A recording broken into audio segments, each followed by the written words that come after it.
Hello and welcome to my channel. My name is Lynn and this is part 2 of the amazing variations on the ZFold card.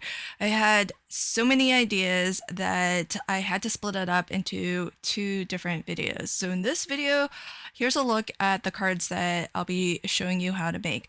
I've got 2 variations on the Bookfold, the classic and the split window. And I have 2 more variations on the double Z fold, one that is a pop-up and one that has a wiper mechanism. And then made popular recently by Craft Roulette, the Zoy fold card, which is a Z fold plus a joy fold. Originally meant to be in part 1, but I actually saved it for part 2.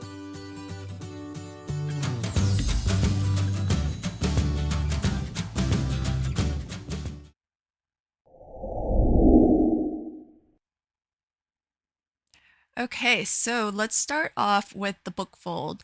The Bookfold is still considered, for me, a Z-fold because it's just that same extra score line through the front of your card base. The difference, though, is there's actually 2 differences. One, it's not scored directly in half. You can actually determine where you want to put the extra score line. I like to keep it to about an inch from the score line that's the where your card base folds. And as with all Z folds, it goes mountain and then valley. So when I need a valley fold, I flip to the back and I score on that side so that I can always fold my score lines as mountain folds. And so that's it for the actual fun fold part. Now later, when it comes to actually finishing this card, we will be gluing down that that panel, that 1-inch strip, but I'll show you that in a bit. The nice thing about the Bookfold is that it kind of reminds me of the notebooks that I've been making with my thermal cinch, because I've been doing the technique where on your spine you score for the mini notebooks that I've been making, which are actually A2 in size also. I've been scoring a 1/4 inch score line on the spine and then attaching my cover to that spine piece. And so it creates this look of kind of like, you know, those classic leather-bound hardcover books. And so that's what I'm going for as a theme for my card. And I'm crafting with the Not Too Shabby January Paper Pad Club. This is watercolor roses. Really, really gorgeous paper pad, and I'll be crafting with the ephemera pack, which is the optional add-on to the paper pad club. I do believe that these are available a la carte as well if you don't want to sign up for the paper pad club subscription. But if you do sign up for the subscription, you'll get an 18% off discount on your subscription, and you don't have to worry about adding them each month.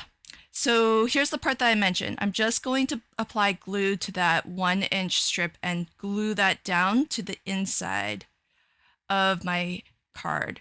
So when this opens, it's not going to open such that you're going to be able to see that Z fold in the classic way that a Z fold opens, but it'll open more like a book, hence the book fold. So I've die cut out this label shape, and I want to keep the theme of it looking like a book. And sometimes simple is best. I found just this little sweet ephemera piece, and so I've added that. I think by itself that would have been enough, but I decided I wanted to add a little something extra.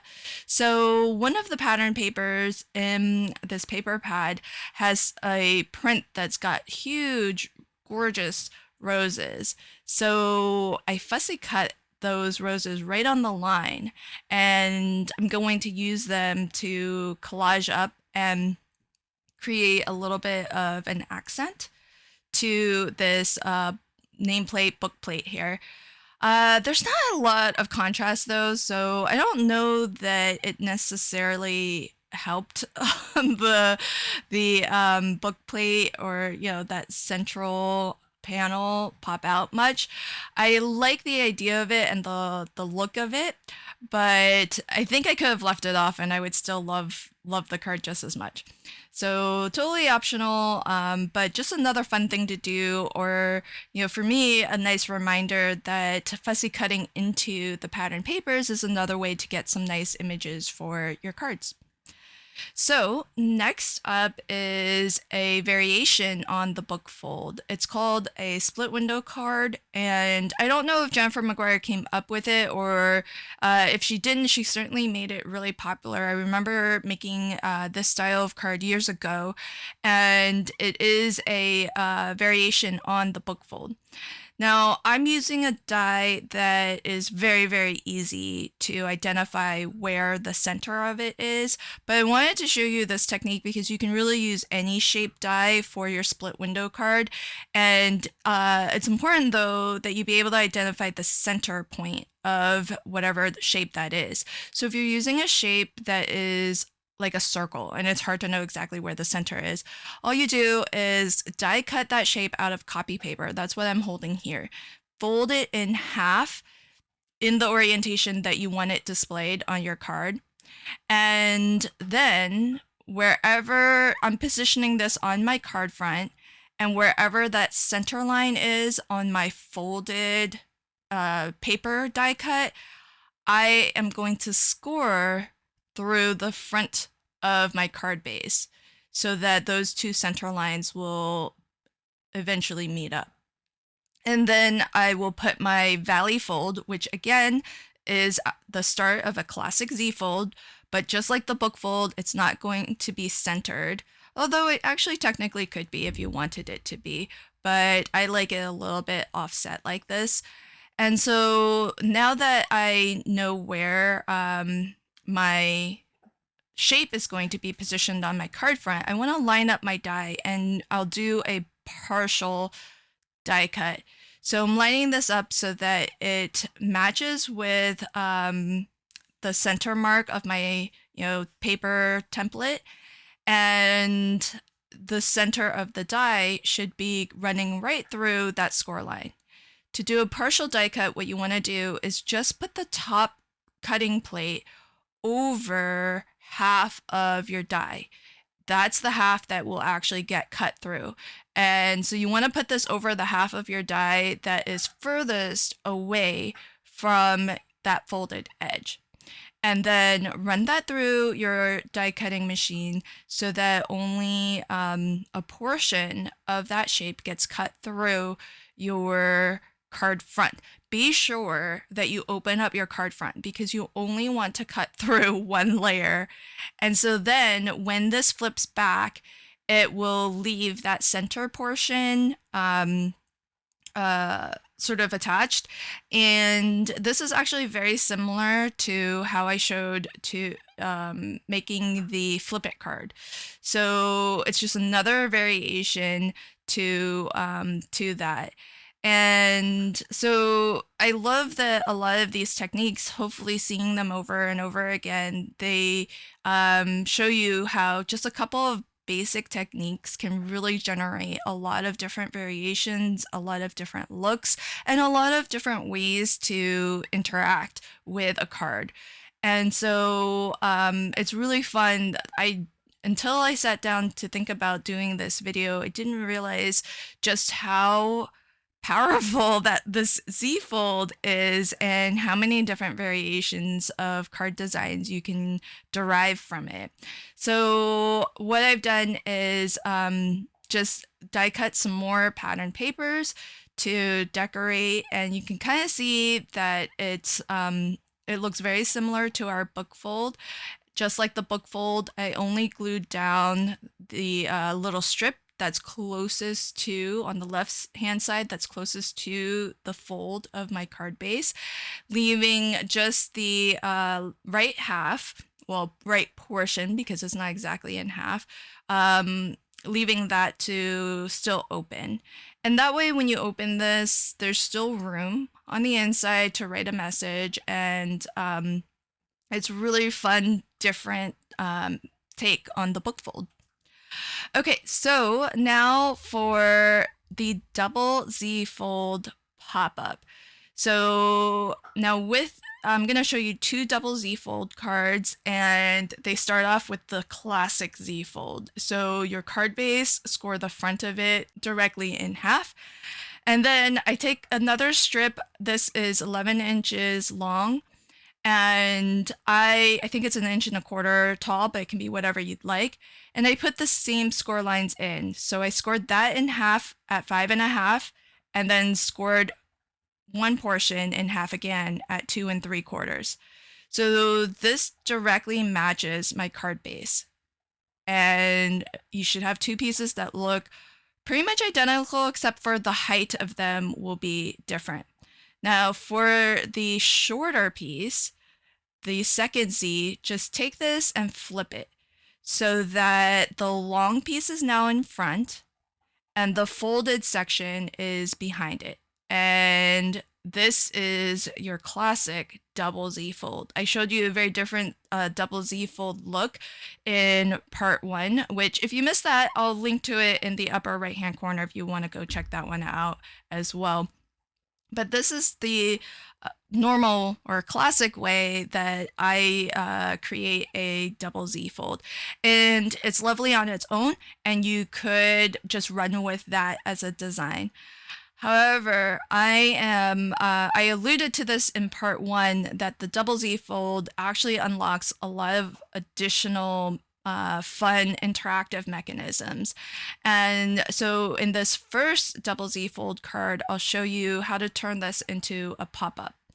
First, I'm going to just decorate the base of this so that I have a canvas to work from. And really, it's going to be more of a stage because the pop-up possibilities really allow you to create a fun scene.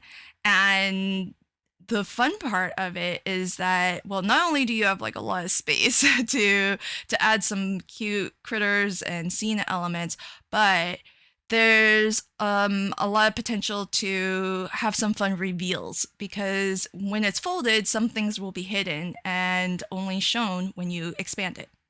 So here's my pop-up mechanism. I just took a bit of pattern paper. This is 6 inches. I scored it in half because every pop-up mechanism needs to fold down completely. And then I just scored this at 1 inch on either end. So the dry fit looks a little something like this when it's inside. And you want to make sure everything can fold down in half. And you want to make sure this little pop-up stand here, that it actually will be hidden by the front, by the second Z. So that's why it's a little bit shorter than my front panel. I think it's only 1 inch tall. But really, I was just working with whatever scraps I have. So I'm going to position this, making sure it folds down completely flat. I only put adhesive on that 1 inch end, and then I'm going to press down so that it attaches. And I'm going to do a quick double check. To be honest, you could have put adhesive on both sides. I just wanted to really double check this was the position where I wanted this to land, because there's a lot of space in there. So you can position this so that it's closer to the back, it's closer to the front, however you'd like. When you have it ready, then you can put adhesive on the other end, just on that 1 inch section that we scored, and then fold everything down flat so that it attaches where it needs to in order for this card to fold completely flat.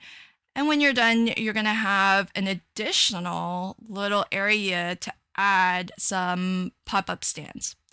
So before we're done, I'm actually going to add a second little pop-up mechanism right in that corner there. And I am going to use some clear acetate to create my pop-up stands. These are just about, I don't even measure these, they're maybe about 1/2 inch wide, and I don't measure how tall they are either, because I'm just cutting down some clear packaging from, I think from maybe some die sets that I had that it's really just packaging material, but it's strong acetate, it's thick acetate. It will stand on its own and carry the weight of a die cut or two. And that's what you want. This is not the acetate that I use for shaker cards. That acetate is thinner and just flops over. So you definitely want something strong here. You could use solid color cardstock if you wanted. It just depends on whether you think that pop-up stand will be visible. My idea for this is that I want to put the balloons back there so that they're floating. And that's why I wanted to use a clear acetate so that it has that illusion of the balloons floating in air. And as you can see, I took the same I did the same thing, and I added a third little pop-up stand or pop-up platform so that I can attach some pop-up stands to it. And the effect of this is that it gives you these different sort of layers where you can build up your scene, so you can have a background, a midground, a foreground, and it just adds to the dimensionality of everything. And when it's fully open, it feels very full, and it feels a lot more like a 3D space as opposed to a 2D scene. So that's the fun of a pop-up card, is the dimensionality of it. And you can add as many pop-up stands as you'd like. I think I ended up adding 3 or 4, so I just put a couple on each of those little platforms that I created. And so you can kind of see how fun this is going to be. Now, this little polar bear I'm hiding on the back, and it happens that the panda bear is slightly bigger. So I positioned this so that when the card is closed, you can only see the panda bear and the bunny rabbit. But when you expand this to open it up, it reveals the polar bears back there too, and it reveals a lot more balloons that are floating in that corner there. So this was a lot of fun to create. It it's really fun to just think about, what should be seen initially and what should be revealed when you open it up. So lots and lots of fun. The little stamped images and balloons are from the Not Too Shabby stamp of the month. So you can also get that on a subscription if you would like. And as well, there's a coordinating die set if you don't like to fussy cut. Okay, so double ZFold number 2 is a wiper. So here I'm going to start off the same way. I've already made my second Z. This one is taller. And the reason why this one's taller is because I need space to hide the wiper mechanism. So you can see it's about maybe 2¼ inches tall. What you end up doing will depend on what you want to kind of be attached to your wiper mechanism. But just like the pop-up double ZFold, I want to start off by decorating everything and getting the double ZFold completely assembled. That way I have, like I said, a stage to kind of build my scene, build my card from. And it's really helpful to have the double ZFold mechanism already in place, because then you can really preview what the card looks like closed and what it will look like open, and not have a lot of loose, pieces that you have to hold together. So if everything is decorated and glued together, then that sets the stage, quite literally, for building the rest of your scene. And for me, that's where the fun part is, because this is such an easy, fun fold mechanism, and it's beautiful on its own and a lot of fun on its own. But when you add some of these more interactive elements, like the pop-up elements and the wiper mechanism, it makes it a really fun card to play with and a fun one to design as well, because there's just so many elements of surprise. And that's how I like to approach these cards, thinking about what's hidden and then what's revealed. And those little fun moments that you can create for the card recipient when they open your card. So I've got a bit of acetate here that will be my wiper mechanism. Now, initially I cut it too small. So you want a mechanism piece that I ended up making one, and I'll show you a still shot when I get to the size mechanism that I actually ended up using. But again, I just used some clear acetate, and it's about 2 inches wide, and the length of it is just under 2 3/4 because it needs to fit inside that square area of our Z-fold, double Z-fold. And so that's going to dictate the size of it. And it has to hide behind that front of our double Z. So that actually dictates the, one of the dimensions. So here you have that acetate piece. So just that little corner there that is in pink, that's where you want to put glue. And you just want to score yourself that little triangle. And that's how you make the mechanism for the wiper. It's just that one score line and that one folded little triangle.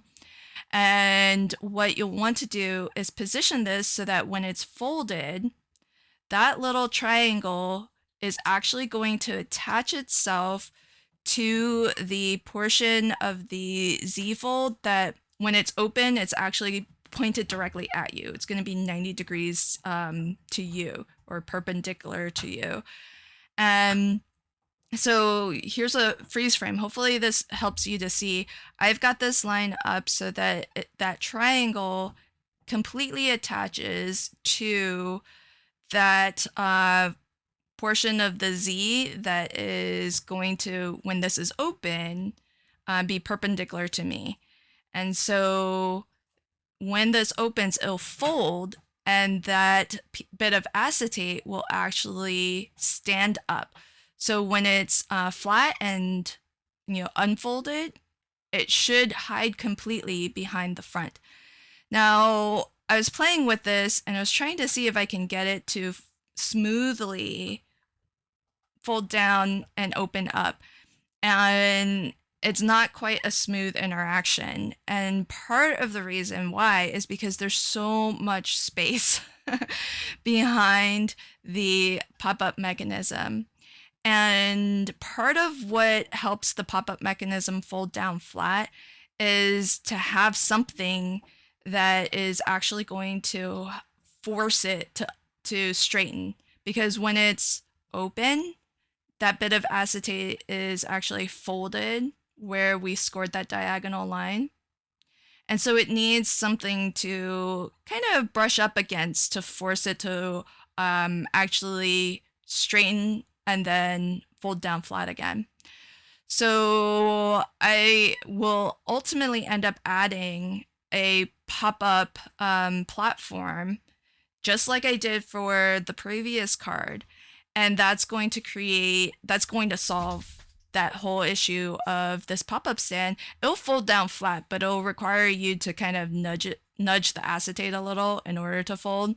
And so you want to play with your mechanism to just experiment with, how big of a bit of image can you put, where can you position it in order for it to still hide completely.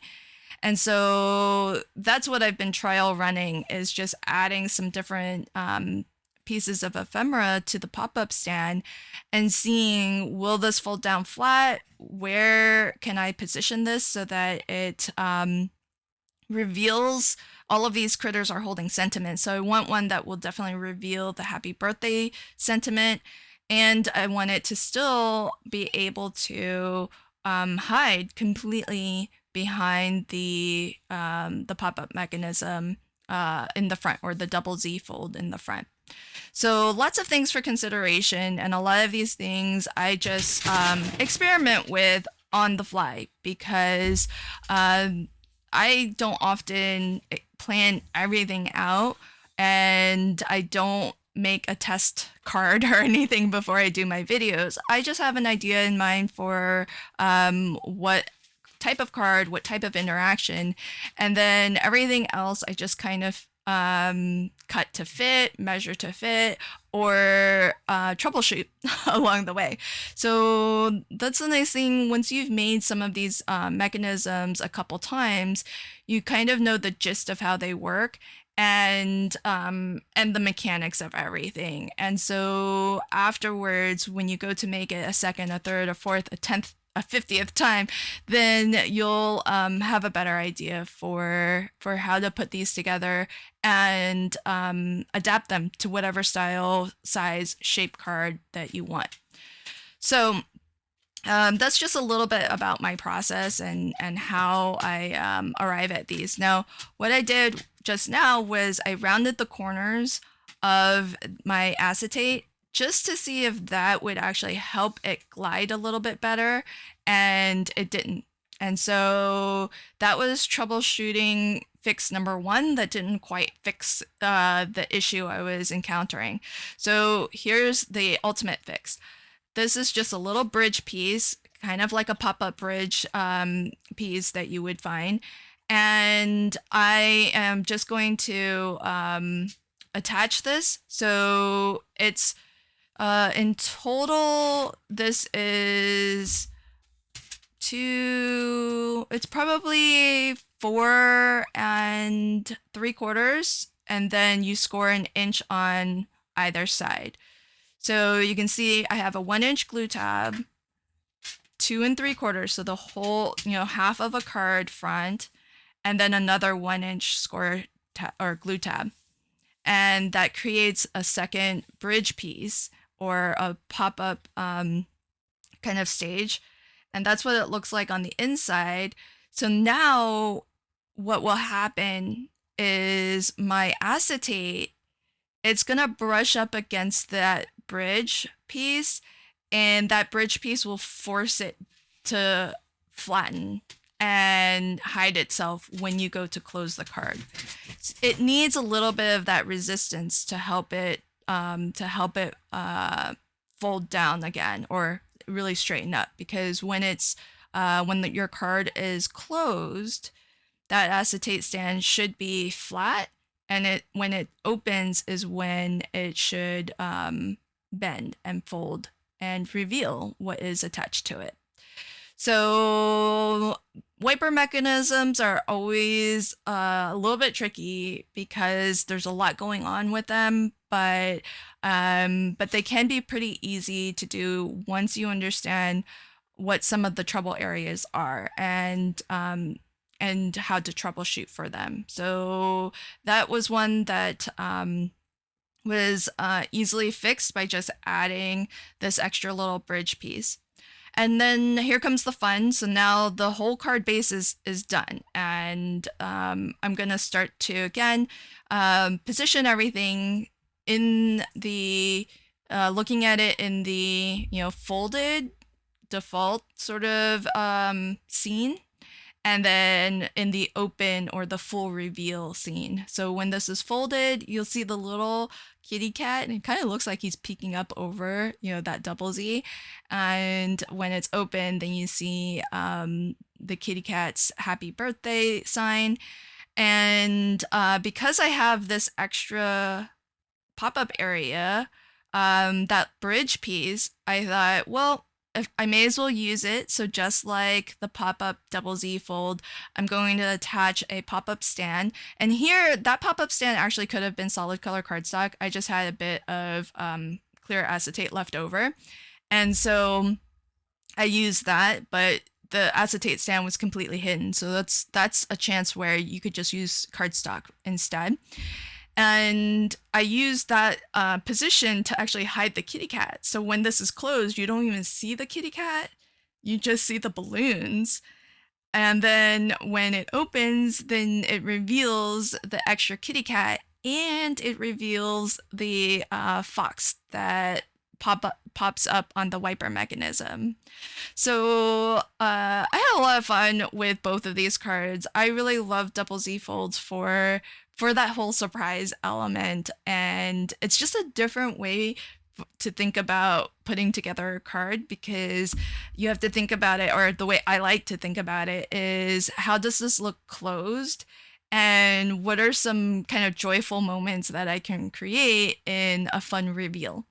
These little trees are stamps from the clear stamp of the month. I just thought they would be nice to add a little bit of scenery, add a little bit of landscaping to ground all of these characters a little bit, because I felt like otherwise the characters feel like they're just floating. And so hopefully it helps to actually create a little bit more atmosphere. And so that is my double Z fold wiper card. Lots of fun to do. I had a lot of fun with that one. It took a while, but I had a lot of fun with it. All right, so now onto the I guess it's been coined the ZFold card. It's so funny because when I was making my first video, the Joyfold was actually a card that I wanted to make for the first video instead of the Z-Fold, because generally speaking, this layout is what I use for a Joyfold. But I wanted to introduce the double Z fold in my first video, so I actually changed my card to actually have a double Z, but be in this layout. And so the Joyfold is really just a Z fold plus a plus this extra mini card, which I cut to 3 inches tall by 8 inches wide, scored it in half at 4. And so the mini card just adds this extra little flip out, and then you have your Z fold on the left still. And so it's really cute. It's really fun. It was made popular just recently by Craft Roulette. And when I saw it, I thought, oh, that's so weird. I was going to actually include that in my first Z Fold video, but decided against it because I wanted to introduce the double Z Fold so that this video could have the extensions on the double Z. And hopefully if you caught that first video, then making the double Z would be already kind of in your bag of tricks. But what I've added to the Zoifold here was just another little critter that gets revealed when you open it up. Okay, so here's a final close-up look at all of the cards. So it all starts off with our very humble but powerful Z-Fold. And to see me make that card, I actually have a video up on the Not Too Shabby channel if you want to see that one come together. The first variation in this video is the Bookfold card, which is really pretty cute. I love the book look to it, like a hardcover book, so that one's really fun. This is a split window card, which is a little bit of a mashup between your Bookfold and the Flip It card that I created in the first video, so you can check that one out. This one is more like your Bookfold because it has that glued down panel on the left. And then I've got 2 more variations on the double Z fold. So this first double Z fold card is a pop-up one. So you can see folded down, it looks like this. And then when you open it up, it expands. And then you have, mid-ground, foreground, lots of different opportunities to add some layers and some different scene elements. And of course, there's the lovely reveal of the extra little polar bear in the background there. My second variation on the double Z fold is a double Z fold with actually this ends up having a pop-up and a wiper mechanism. So closed, it looks like this, and then open, that little fox pops up as a wiper. So the fox is completely hidden, and it has this fun interactive reveal as it pops up. And of course, because of the ZFold, the little kitty cat is revealed when you fully expand it as well. And then last but not least, the ZFold card. This is a combination of a ZFold with a JoyFold. So you've got this fun little mini card that flips open to reveal a second little character here, and that ZFold can be expanded to reveal your full inside sentiment.